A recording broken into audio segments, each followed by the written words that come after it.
27 ವರ್ಷ ಅವರು ಜೈಲಲ್ಲಿದ್ದಿದ್ದು ತನ್ನ ಜನರಿಗೆ ಮತದಾನದ ಹಕ್ಕನ್ನು ಪಡೆಯುವ ಸಲುವಾಗಿ.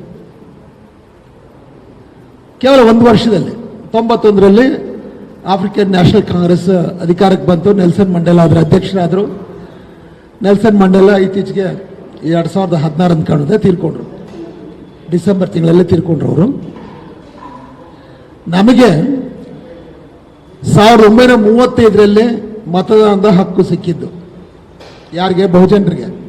ಇಡೀ ಇಂಡಿಯಾಗಲ್ಲ, ಇಡೀ ಇಂಡಿಯಾಗೆ ಮತದಾನ ಸಿಕ್ಕಿದ್ದು ಜನರಲ್ ಆಗಿ ಹೇಳ್ತಾರೆ.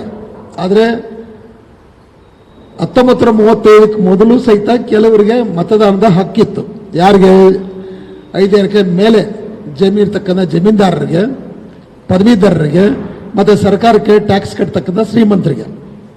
ಅದು ಇನ್ನೊಂದು ರೀತಿಯಲ್ಲಿ ವರ್ಣಾಶ್ರಮ ಧರ್ಮನೇ ಅದು. ಎಲ್ಲ ಬ್ರಾಹ್ಮಣರು ಡಿಗ್ರಿ ಪಡೆದವರಿದ್ರು, ಹಾಗಾಗಿ ಅವರ ಮತದಾನದ ಹಕ್ಕಿತ್ತು.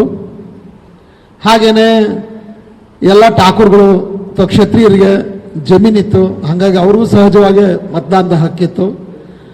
ಮತ್ತು ಸರ್ಕಾರಕ್ಕೆ ಟ್ಯಾಕ್ಸ್ ಕಟ್ಟತಕ್ಕಂಥವ್ರು ಎಲ್ಲರೂ ಸಹಿತ ವ್ಯಾಪಾರಸ್ಥರು ಅಂದರೆ ವೈಶ್ಯರು, ಅವ್ರಿಗೆ ಮತದಾನ ಹಕ್ಕು ಸಿಕ್ತು. ಸೊ ಮತ್ತೊಮ್ಮೆ 3 ವರ್ಣಗಳಿಗೆ ಅಧಿಕಾರ ಸಿಕ್ಕಿದ್ದು ಡೆಮಾಕ್ರಸಿಯ ಒಂದು ವಿಪರ್ಯಾಸ. ಅದು ಬ್ರಿಟಿಷ್ ಕಾಲದಲ್ಲೇ ಎಲ್ಲ ಕಡೆ ಇಡೀ ಜಗತ್ತಲ್ಲೇ ಡೆಮಾಕ್ರಸಿಯನ್ನು ಪರಿಚಯ ಮಾಡಿಕೊಟ್ಟಂಥ ಆ ಸರ್ಕಾರದಲ್ಲೇ ಇದಾಗಿದ್ದು. ಆಗ ಡೆಮಾಕ್ರಸಿ ಅಂತ ಹೇಳಿದ್ರೆ ಡೆಮೋಕ್ರಸಿ, ಡೆಮೋ ಅಂದರೆ ಜನ, ಕ್ರಸಿ ಅಂದರೆ ಅಧಿಕಾರ ಅಂತೇಳಿ ಆಡಳಿತ, ಜನರ ಆಡಳಿತ ಅಂತ ನೀವು ಕರಿತೀರಾ. ಆದರೆ ಇಲ್ಲಿ ಮೆಜಾರಿಟಿ ಜನರಿಗೆ ಆಡಳಿತದಲ್ಲಿ ಅವಕಾಶನೇ ಇಲ್ಲ, ಪಾಲುದಾರಿಕೆನೇ ಇಲ್ಲ ಅಂತ ಬಾಬಾ ಸಾಹೇಬ್ ಅಂಬೇಡ್ಕರ್ ಅವರು 1918-19 ಬಂದಂಥ ಸೌತ್ ಬ್ರೋ ಕಮಿಟಿ ಮುಂದೆ ಇದನ್ನ ಪ್ರಶ್ನೆ ಕೇಳ್ತಾರೆ. ಆಗ ಏನು ಮಾಡೋದು? ಮಾನದಂಡ ಹೀಗಿದೆಯಲ್ಲ, ಈ ಮಾನದಂಡಕ್ಕೆ ಇವರು ಹೊಂದೋದಿಲ್ವಲ್ಲ ಎಲ್ಲರೂ. ಆಗ ಬಾಬಾ ಸಾಹೇಬ್ರು ಹೇಳ್ತಾರೆ, ಮಾನದಂಡಕ್ಕೆ ಜನ ಹೊಂದಲಿಲ್ಲ ಅಂತ ಹೇಳಿದ್ರೆ ಮಾನದಂಡ ಸರಿ, ಅವಾಗ ಏನು ಮಾಡೋದು? ಆಗ ಏನು ಮಾಡೋದು ಅಂತ ಹೇಳಿದ್ರೆ ನೀವು ಮಾನದಂಡ ಬದಲಾಯಿಸಬೇಕು. ಆದರೆ ಅದು ಆ ಸಂದರ್ಭದಲ್ಲಿ ಆಗಲಿಲ್ಲ. ಅದರ ನಂತರ ಅದು ಮತ್ತೆ 1927ರಲ್ಲಿ ಸೈಮನ್ ಕಮಿಷನ್ ಬಂದಾಗ ಮತ್ತೊಮ್ಮೆ ಅದು ಚರ್ಚೆಗೆ ಬರುತ್ತೆ. ಆಗ ಬಾಬಾ ಸಾಹೇಬ್ ಅಂಬೇಡ್ಕರ್ ಅವರೇ ಸಜೆಸ್ಟ್ ಮಾಡ್ತಾರೆ, ಇಲ್ಲಿ ಮೆಜಾರಿಟಿ ಜನರಿಗೆ ಅವ್ರು ಇವತ್ತಿಗೂ ಬಡತನದಲ್ಲಿರೋದಕ್ಕೆ, ಅನಕ್ಷರಸ್ಥರಾಗಿರೋದಕ್ಕೆ, ಹಸಿವಿನಲ್ಲಿ ನಳ್ತಾ ಇರೋದಕ್ಕೆ, ದೌರ್ಜನ್ಯಕ್ಕೆ ಬಲಿಯಾಗ್ತಿರೋದಕ್ಕೆ ಕಾರಣನೇ ಅವರು ಅಧಿಕಾರದಲ್ಲಿ ಇಲ್ಲದೆ ಇರೋದ್ರಿಂದಾನೇ ವಿನಾ ಸರ್ಕಾರದ ಸ್ಕೀಮ್ಸ್ ಇಲ್ಲಿ ಇಂಪ್ಲಿಮೆಂಟ್ ಆಗಿಲ್ಲ ಅಂತಲ್ಲ. ಇನ್ನೂ ಈ ಥರದ ಇನ್ನೂ ಎಷ್ಟು ಸ್ಕೀಮ್ ತಂದರೂ ಸಹಿತ ಅದು ಜಾರಿ ಆಗೋದಿಲ್ಲ, ಕಾರ್ಯರೂಪಕ್ಕೆ ಬರೋದಿಲ್ಲ, ಬಡತನ ಹೋಗೋದಿಲ್ಲ ಅಂತ ಹೇಳಿದಾಗ ಬ್ರಿಟಿಷರಿಗೆ ಅದು ಕನ್ವಿನ್ಸ್ ಆಗುತ್ತೆ. ಕನ್ವಿನ್ಸ್ ಆಗಿ ಏನು ಮಾಡಬೇಕು, ಅಧಿಕಾರದಲ್ಲಿ ಪಾಲು ತಗೋಬೇಕಂದಾಗ ಆಗ ಬಾಬಾ ಸಾಹೇಬ್ ಅಂಬೇಡ್ಕರ್ ಹೇಳ್ತಾರೆ, ಯಾರಿಗೆಲ್ಲ 21 ವರ್ಷ ವಯಸ್ಸಾಗಿದೆಯೋ ಅವರೆಲ್ಲರಿಗೂ ಮತದಾನದ ಹಕ್ಕನ್ನು ಕೊಡ್ರಿ. ಇದು ಬ್ರಿಟಿಷರಿಗೆ ಸರಿ ಅನ್ನಿಸ್ತು.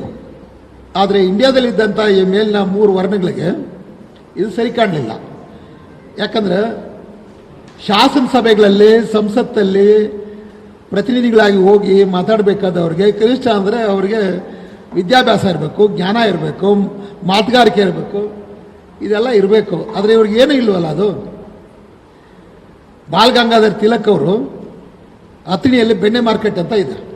ಆ ಬೆಣ್ಣೆ ಮಾರ್ಕೆಟಲ್ಲಿ ನಿಂತ್ಕೊಂಡು ಪಬ್ಲಿಕಲ್ಲಿ ಮಾತಾಡ್ತಾರೆ. ಪಬ್ಲಿಕಲ್ಲಿ ಕೇಳ್ತಾರೆ, ಅಗಸ ನಿನ್ಗೆ ಯಾಕೆ ಬೇಕು ಓಟು, ನೀನು ಅಸೆಂಬ್ಲಿಗೆ ಹೋಗಿ ಏನೋ ಮಾಡ್ತೀನಿ ನೀನು ಅಂದರೆ, ನಮ್ಮ ಜನ ಎಂಥ ಮುಗ್ದಿರ್ತದೆ, ಸಾಹೇಬ್ರ ನಮಗೆ ಅದು ಬೇಕಾಗಿಲ್ಲ ರೀ, ನಮ್ಗೆ ಚಾಕ್ರಿನೇ ಬೇಕಾದಷ್ಟಿದೆ, ನಾವು ಅಲ್ಲೋಗಿ ಏನು ಮಾಡೋದು ಅಂತ. ಹಾಗೆ ದರ್ಜಿಗಳ ಅಂಗಡಿಯಲ್ಲೆಲ್ಲ ಅಂಗಡಿ ಮಧ್ಯದಲ್ಲಿ ಮಾಡೋದು, ಅಂಗಡಿ ಬೀದಿ ಮಧ್ಯದಲ್ಲಿ ಮಾಡೋದು. ದರ್ಜಿನ ಕೇಳ್ತಾರೆ, ನೀನೇ ಅಲ್ಲೋಗಿ ಬಟ್ಟೆ ಹೊಲಿಬೇಕೇನೋ ಅಂದಾಗ ಅವನು ನಗ್ತಾನೆ. ಅವನು ಹೀಗೆ ಒಂದೊಂದು ಜಾತಿನ ಕುರಿತು ಮಾತಾಡ್ತಾರೆ ಅವರು. ಒಣಗಲ್ಲಿ ಚಪ್ಪಲಿ ಎಳಿತಕ್ಕಂಥ ಚಮ್ಮಾರ್ ಇರ್ತಾರೆ, ಅವ್ರು ನೋಡ್ಬಿಟ್ಟೆ ಏನ್ಲೇ ನೀನು ಇಲ್ಲೇ ಚಪ್ಪಲಿ ನೆಟ್ಟಗೆ ಮಾಡೋ ಕೆಲಸ, ಅಲ್ಲೇನು ಮಾಡ್ತೀಯ, ಅಲ್ಲೇ ನಾವೇ ಚಪ್ಪಲಿ ತಂದು ಇಲ್ಲಿ ಬಿಡ್ತೀವಿ, ನೀನು ಯಾಕೆ ಅಲ್ಲಿ ಬರ್ತೀಯ ಅಂತ ಕೇಳ್ತಾರೆ. ಅವನು ಸಹಿತ ಏನು ಮಾತಾಡದೆ ಎದ್ದಿಂತ ಕೈ ಮುಗಿತಾನೆ. ಸೊ ನಮ್ಮ ಜನರಿಗೆ ಅವರು ಪಬ್ಲಿಕಲ್ಲಿ ಏನು ಹೇಳ್ತಾ ಇದ್ದಾರೆ ಅಂತ ಹೇಳಿದ್ರೆ, ನೀವು ಯಾರೂ ಸಹಿತ ಆಳಲಿಕ್ಕೆ ಅರ್ಹರಲ್ಲ, ನೀವು ಅಲ್ಲಿ ಬರೋ ಅವಶ್ಯಕತೆ ಇಲ್ಲ, ಒಟ್ಟು ನಿಮ್ಗೆ ಅವಶ್ಯಕತೆ ಇಲ್ಲ.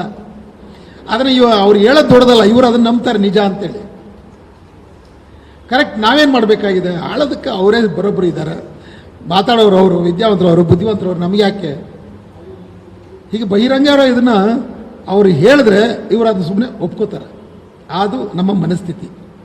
ನಮ್ಮ ರಾಜಕೀಯ ಪ್ರಜ್ಞೆ ಅಷ್ಟರಲ್ಲೇ ಇದ್ದಿದ್ದು.